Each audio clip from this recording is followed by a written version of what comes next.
Weird history facts you wouldn't believe. Did you know that history hides secrets so strange they sound like myths, yet every one of them truly happened?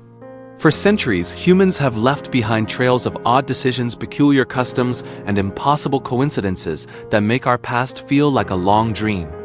Let us wander together through the corridors of time and meet the strangest corners of human history, where truth is far stranger than fiction. Our first stop takes us to medieval Europe, where animals once stood trial like humans. Yes, animals. In the 1400s, a French pig was dressed in human clothes and brought before a court for the crime of murder. Witnesses were called, evidence was read, and the pig was sentenced to death by hanging. This may sound unbelievable, but it was common practice. From rats that destroyed crops to roosters accused of laying eggs, animals were punished as if they understood human law. The people believed it was a way to restore divine order. Imagine a courtroom filled with monks and judges arguing over the guilt of a rooster. Let's float over to another curious tale from the mighty Roman Empire. The Emperor Elagabalus ruled in the 3rd century and was known for his love of chaos and eccentricity. He once invited dinner guests only to serve food made entirely of wax. The guests sat puzzled, trying to bite into wax apples and wax fish as the emperor laughed in delight. In another feast, he released wild animals into the banquet hall, just to see how his guests would react. Elagabalus also replaced the Senate's golden statues with those of dancers and magicians. His reign was brief and bizarre, but it showed how strange power can become when no one dares to question the throne. Now let us move to Renaissance Italy, where a brilliant mind once created a design for a mechanical lion that could walk and open its chest to reveal flowers. That mind belonged to Leonardo da Vinci. Most know him as the painter of the Mona Lisa, but few know he also designed early versions of robots, tanks, and even flying machines centuries before they were possible.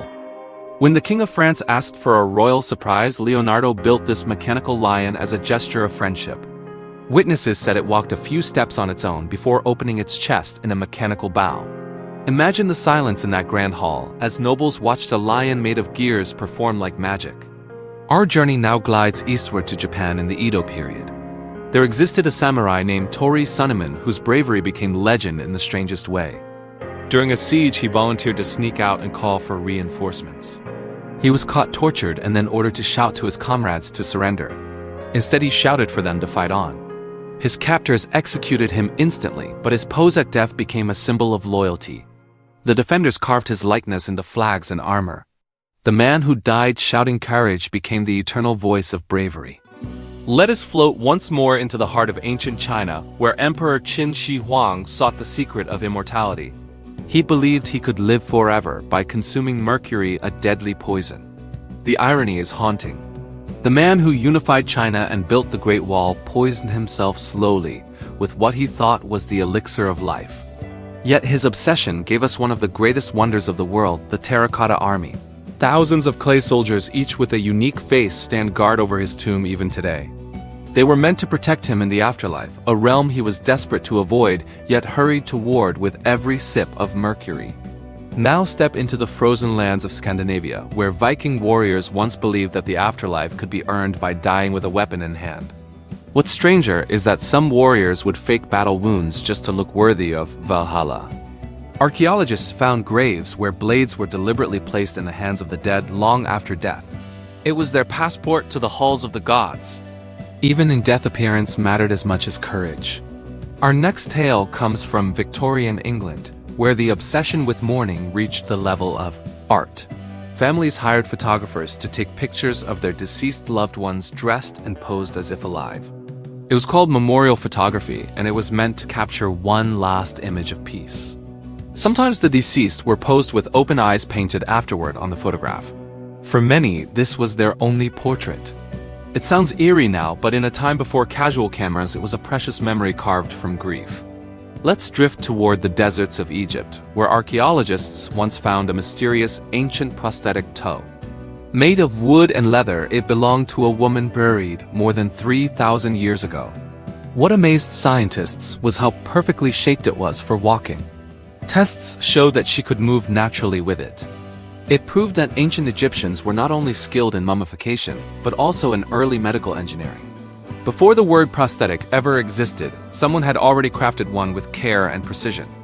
Now travel with me to a dark but fascinating chapter of medieval medicine. In the 1600s, people believed that powdered mummy flesh could cure illness. Apothecaries ground ancient mummies brought from Egypt and sold the powder as medicine called mumia. Nobles drank it hoping for strength or healing. It was thought to carry the power of life and preservation. The trade continued for centuries until people realized the grim truth. History had turned tombs into pharmacies. Let's float gently to another odd ritual. In the Middle Ages, bread was more than food. It was also a tool for confession. A person would place bread on a sick person's chest to absorb their sins, then feed it to a dog to carry those sins away. It was called a sin-eating ritual. Strange as it sounds, it showed how deeply people wanted to cleanse guilt even through symbolic acts. For them, spirituality and superstition walked hand in hand. Our next stop is in the French Revolution, where hairstyles became a symbol of survival. After the guillotine became the face of justice, many aristocrats began cutting their hair short so the blade would fall cleanly. This style became known as the coiffure à la guillotine. Even after the terror ended, people kept the style as a dark fashion statement. A trend born from fear became an icon of freedom.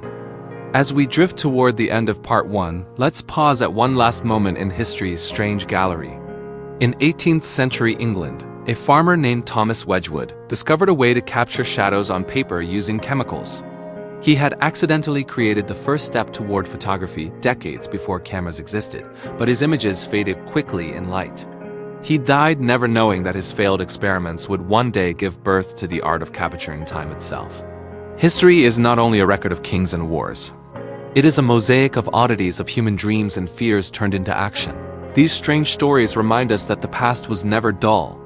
It was alive with the same curiosity and confusion that fills our world today. Let us float back into the stream of time and watch more peculiar corners of our world unfold. Some are humorous. Some are baffling. All of them remind us that human behavior has always danced between reason and absurdity. Our first stop in this new chapter takes us to ancient Greece, where athletes once competed completely naked. To them, the body was a form of divine art. Competing without clothing was a tribute to the gods and a symbol of purity. They even covered their skin in olive oil to shine beneath the sun. The word gymnasium itself comes from the Greek word gymnos, meaning naked. For the Greeks, glory came not from armor or robes but from bare strength and grace. Now glide with me to 17th century Russia. Tsar Peter the Great was obsessed with modernizing his empire. He wanted his people to look more European, so he placed a tax on beards. Men who wished to keep their beards had to pay and wear a small copper token as proof of payment. Those who refused could have their beards forcibly shaved. For a culture that viewed the beard as sacred, it was more than a tax. It was an attack on identity. Yet Peter believed progress demanded sacrifice, even if it began with a razor. Let's float toward France again, where King Louis XIV, known as the Sun King, once ordered his court to follow his fashion rules. He loved high heels so much that only nobles close to him were allowed to wear red heels. These red soles became a mark of power centuries before modern designers revived them. Walking through his palace was like stepping onto a stage where every inch of color declared rank. The king stood taller not just in status but in shoes. Now drift to the coasts of the Caribbean, where pirates ruled the seas. Contrary to legend, many pirate ships were surprisingly democratic. Crews often voted to elect their captains and shared their loot equally. If a sailor lost a limb in battle, he received compensation from the ship's treasury. Their law was called the Pirate Code, and it was one of the first written systems of equal pay at sea. Beneath their wild image lay a strange order, a rough equality forged in rebellion. Our next tale takes us to Victorian London, where one inventor decided to teach dogs to deliver mail. His idea was simple yet strange. The dogs wore small leather pouches and ran between post offices. It worked briefly until the dogs became distracted by food and strangers. Within months, the plan was abandoned. Still, it showed how the age of invention was willing to experiment with anything, even canine postmen. Now step into the royal courts of Europe again. In 18th century England, George III loved farming more than ruling. He would wander his palace gardens, chatting with farmers and inspecting crops. His people mocked him by calling him Farmer George, yet his curiosity helped spread scientific farming methods across Britain. The king who talked to cabbages may have fed a nation more efficiently than any general could have. Let's float over to ancient Egypt once more. The pharaoh Pepi II became king at the age of 6. He ruled for more than 90 years, one of the longest reigns in recorded history. Legends say he despised flies so much that he covered slaves in honey to lure them away from himself. Historians debate this story, but it reflects the strange mixture of luxury and cruelty that defined ancient power. A child ruler grew into a god king who could not bear a single fly near his throne. Drifting now to early medieval England, we find a curious form of trial known as ordeal by cake. In some villages, accused people had to eat a dry piece of bread while reciting a prayer. If they choked, they were guilty. If they swallowed cleanly, they were innocent. Justice was decided by the throat, not the law. It sounds absurd now, but at the time, divine judgment was considered more reliable than human reasoning. Our journey now glides toward ancient Rome again, where people cleaned their teeth with crushed bones and oyster shells. Some even used urine as mouthwash because they believed the ammonia kept teeth white. This odd habit lasted for centuries and was even imported to Spain, where it became a prized trade item. It's strange to think that something so unpleasant was once a luxury. Let's move to the Ottoman Empire, where coffee was treated with near religious respect. So much so that under Sultan Murad IV, drinking coffee was banned. But people loved it so deeply that they built secret coffee houses. The Sultan disguised himself to catch offenders personally. Those who broke the rule faced harsh punishment. Yet no law could stop the aroma of roasted beans from drifting through Istanbul's streets. Coffee survived every empire that tried to silence it. Now float over to the New World, where a colony once vanished without a trace. The Roanoke colony in what is now North Carolina disappeared in the 1500s. When rescuers arrived, they found only one word carved into a tree: Croatoan. No bodies, no clues, just that word. The mystery remains unsolved, a quiet whisper from the dawn of American history. Let's visit the city of Florence, where another strange story unfolds. During the plague years, doctors wore long-beaked masks filled with herbs and flowers. They believed the sweet scent would protect them from disease carried by bad air. The costume looked terrifying, yet became one of history's first examples of protective medical gear. Behind those curved masks were men trying to outsmart death with the science they had. Now we drift into the 19th century, where the Eiffel Tower almost didn't survive. When it was built for the 1889 World's Fair, Parisians hated it. They called it a metal monstrosity. Writers and artists protested, demanding it be torn down after the fair. Yet over time it became the most recognized symbol of France. What began as a temporary insult turned into eternal beauty. Let us float to the Arctic, where early explorers once believed the North Pole contained a warm ocean. They thought that beyond the ice was a tropical paradise. Dozens of expeditions vanished chasing that mirage. It took centuries before the truth was finally mapped. The North was not a hidden Eden, but a cold mirror reflecting human hope and stubbornness. Now travel to 18th century Ireland, where people believed that cutting your nails on a Sunday brought bad luck. The same belief said cutting them at night would invite spirits. Superstitions like these shaped daily life in ways we now find amusing. Yet they offered comfort in a world where every shadow seemed alive with meaning. As we near the end of part 2, let us stop in the deserts of the Middle East, where scholars in Baghdad once ran the world's greatest library, the House of Wisdom. It held millions of manuscripts on science, art, and mathematics. When Mongol forces invaded, they threw the books into the Tigris River. Witnesses said the river ran black with ink. Knowledge itself was bleeding away.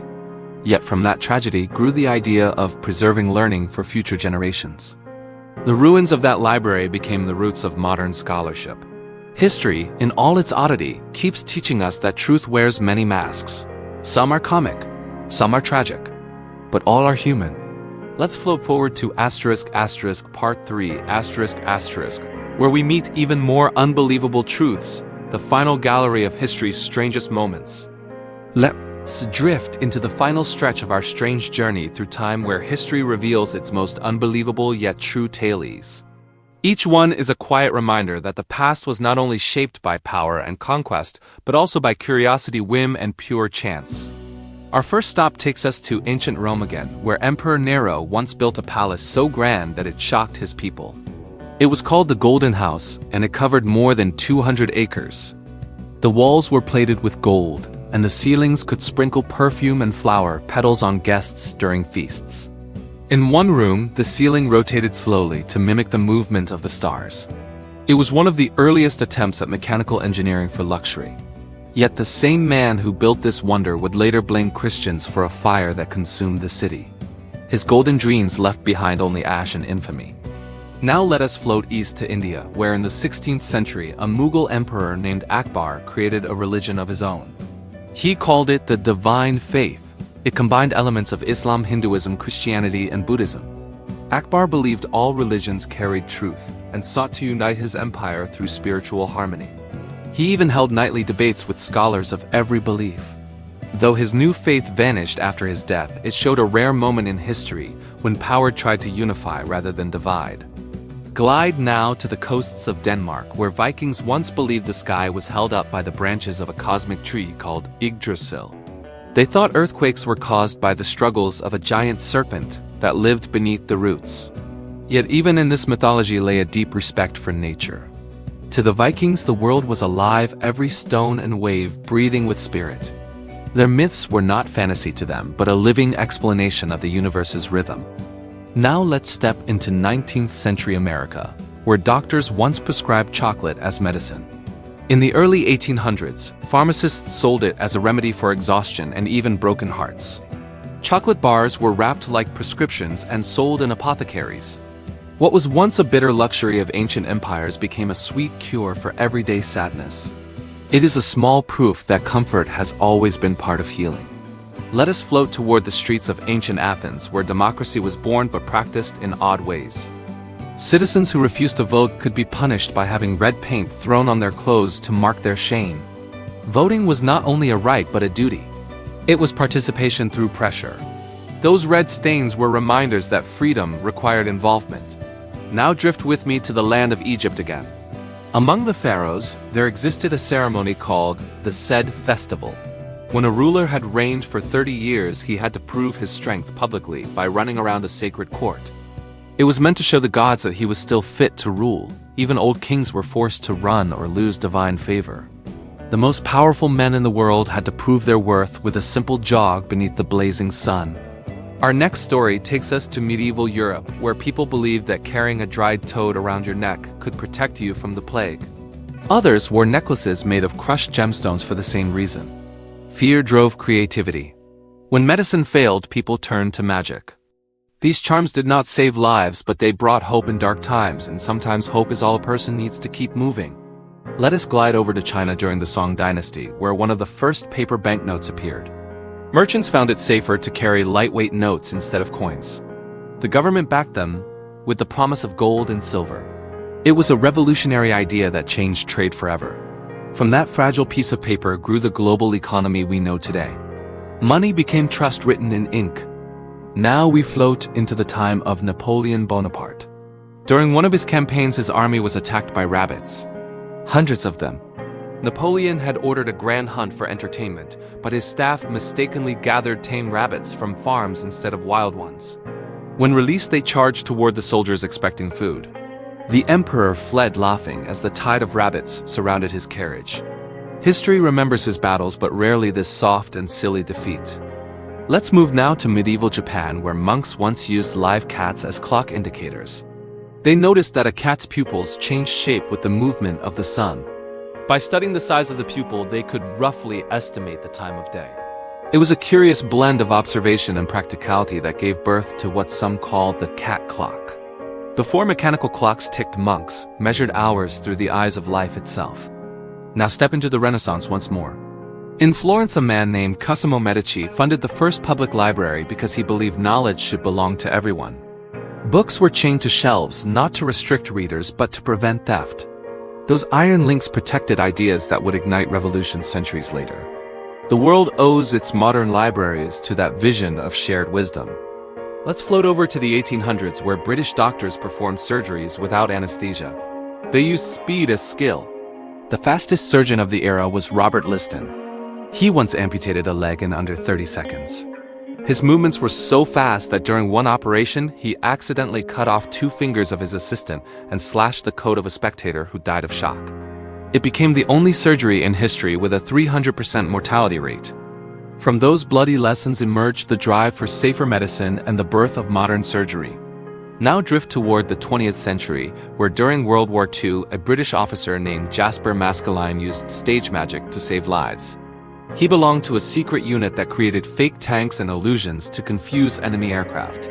He even helped hide entire cities under nets and mirrors to make them vanish from the sky. A magician became a soldier of deception, turning art into strategy.